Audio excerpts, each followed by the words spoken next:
രാമേശ്വരത്ത് അതിശക്തമായ മഴ. മേഘവിസ്ഫോടനമാണ് ഉണ്ടായതെന്നാണ് കാലാവസ്ഥാ വകുപ്പ് അറിയിച്ചത്. 3 മണിക്കൂറിൽ 362 മില്ലിമീറ്റർ മഴയാണ് രാമേശ്വരത്ത് പെയ്തത്. വടക്ക് കിഴക്കൻ മൺസൂൺ ശക്തി പ്രാപിച്ചതിനെ തുടർന്ന് തമിഴ്നാട്ടിൽ കനത്ത മഴയാണ് വ്യാപകമായി പെയ്യുന്നത്. തെക്കൻ ജില്ലയിലാണ് ശക്തമായ മഴ ലഭിക്കുന്നത്. പലയിടത്തും വെള്ളക്കെട്ട് അതിരൂക്ഷമാണ്. സുരക്ഷാ പ്രശ്നങ്ങൾ ചൂണ്ടിക്കാട്ടി പല ജില്ലകളിലും സ്കൂളുകൾക്ക് അവധി പ്രഖ്യാപിച്ചിട്ടുണ്ട്.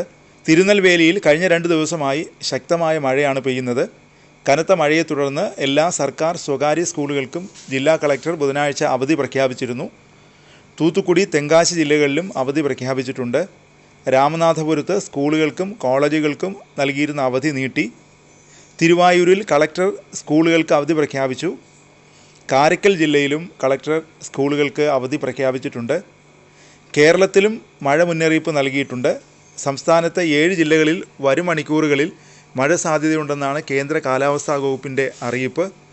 തിരുവനന്തപുരം, കൊല്ലം, പത്തനംതിട്ട, ആലപ്പുഴ, കോട്ടയം, ഇടുക്കി, എറണാകുളം ജില്ലകളിലാണ് മഴ സാധ്യതയുള്ളത്. ഈ ജില്ലകളിൽ ഒറ്റപ്പെട്ട ഇടങ്ങളിൽ നേരിയ മഴയ്ക്ക് സാധ്യതയുണ്ടെന്നാണ് കേന്ദ്ര കാലാവസ്ഥാ വകുപ്പ് അറിയിച്ചിരിക്കുന്നത്.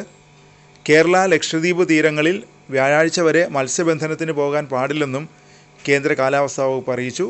തെക്കൻ കേരള തീരത്തും ലക്ഷദ്വീപ് തീരത്തും മണിക്കൂറിൽ 35 മുതൽ 45 കിലോമീറ്റർ വരെയും ചില അവസരങ്ങളിൽ മണിക്കൂറിൽ 55 കിലോമീറ്റർ വരെയും വേഗതയിൽ ശക്തമായ കാറ്റിനും മോശം കാലാവസ്ഥയ്ക്കും സാധ്യതയുണ്ടെന്നാണ് കാലാവസ്ഥാ വകുപ്പിൻ്റെ മുന്നറിയിപ്പ്.